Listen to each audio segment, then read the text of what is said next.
In 1540 AD, the world witnesses the birth of an institution unlike anything Christianity had ever produced, the Society of Jesus, the Jesuits. Approved by Pope Paul III through Regimini militantis Ecclesiae, and shaped by the iron discipline of Ignatius of Loyola, the Jesuits are not simply another monastic order. They are the strategic, intellectual, psychological, and doctrinal army of the papacy.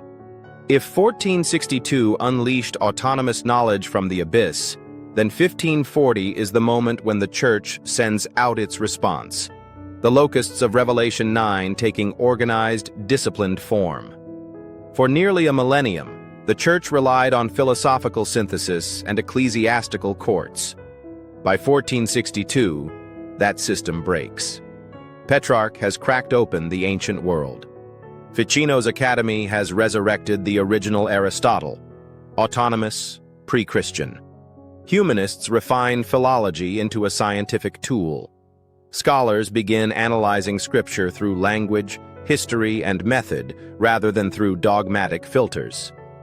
The medieval theological cosmos begins to collapse intellectually. Luther's challenge in 1517 is not merely moral or spiritual, it is structural. He rejects scholasticism, the Aristotelian Thomistic synthesis, and the Alexandrian heritage that supported Rome for 1,000 years.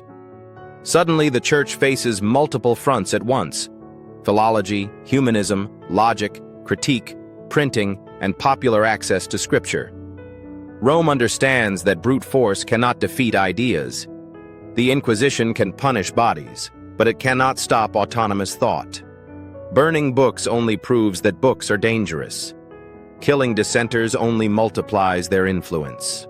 For the first time since the rise of the papacy, the Church encounters a threat that cannot be suppressed by decree, a population thinking without permission. The Jesuits are the papacy's answer to this crisis, a counterstrike crafted with precision.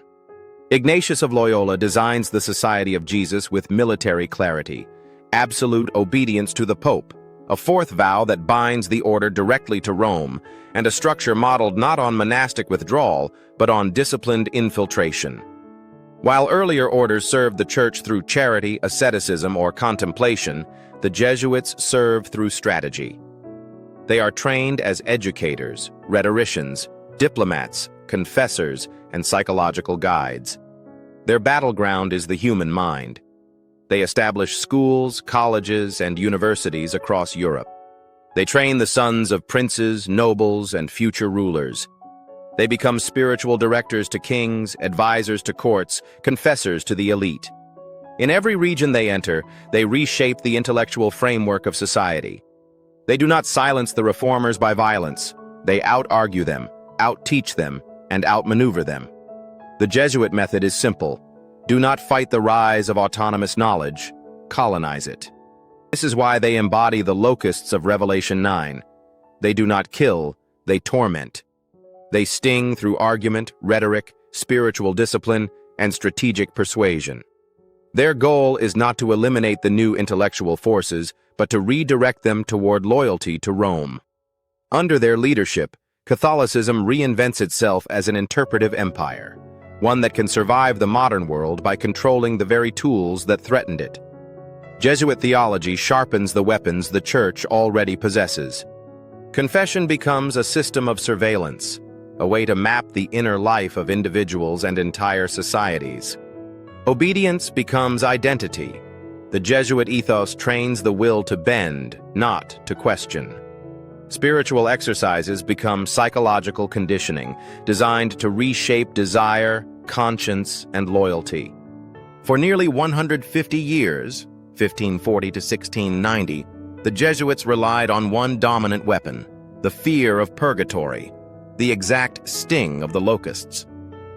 They turned a theological concept into a system of fear, discipline, and inner torment. Scripture is no longer simply read. It is interpreted through the authority of Rome, refined through rhetoric, disciplined through philosophy, and protected through strategic ambiguity. The Jesuits restore the dominance of Greek philosophical categories inside Christianity, but now through education rather than councils. They revive the Alexandrian model, allegory, hierarchy, universal theology, yet combine it with modern method, grammar, philology, dialectic, scholarship. They merge ancient philosophy with modern rationality to construct a renewed, formidable intellectual empire. In their hands, philosophy becomes a weapon, not an inquiry. A crucial part of Jesuit strategy appears in their reinterpretation of biblical prophecy. The reformers of the 1500s used the historicist reading of Daniel and Revelation, identifying the papacy itself as the little horn, the man of sin, and the power that dominates the 1260-year timeline. This interpretation was devastating because it unified scripture, history, and public perception against Rome. The Jesuits responded with a dual counter-theory, Preterism, developed by Luis de Alcazar, which pushed prophetic fulfillment back into the ancient past so that none of it referred to the papacy, and Futurism, advanced by Francisco Ribera, which pushed fulfillment entirely into the distant future so that none of it applied to the present church. These two systems dismantled the historicist lens and protected Rome by scattering prophecy across time.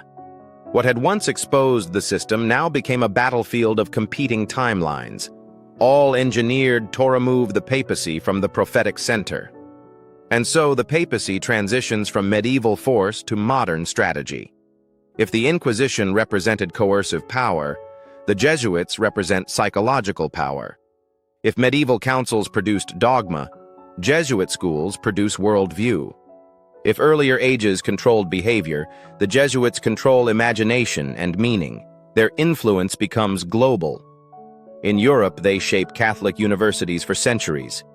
In Asia and the Americas, they become missionaries, linguists, and cultural negotiators, inserting Roman categories into entirely new civilizations. In politics, they influence courts, treaties, and royal successions. In theology, they become the intellectual backbone of the Counter-Reformation, refining doctrine during the Council of Trent and defending it against Protestant critique. In philosophy, they protect the Church's authority by absorbing modern reasoning into controlled frameworks. Everything after 1540 bears their imprint: the Catholic Reformation, global missionary expansion, Baroque spirituality, the modern Catholic intellectual tradition, the shaping of elite education, and the durability of Rome's doctrinal system. The Jesuits transform the papacy into a modern power capable of navigating a world where knowledge, not kingship, determines authority.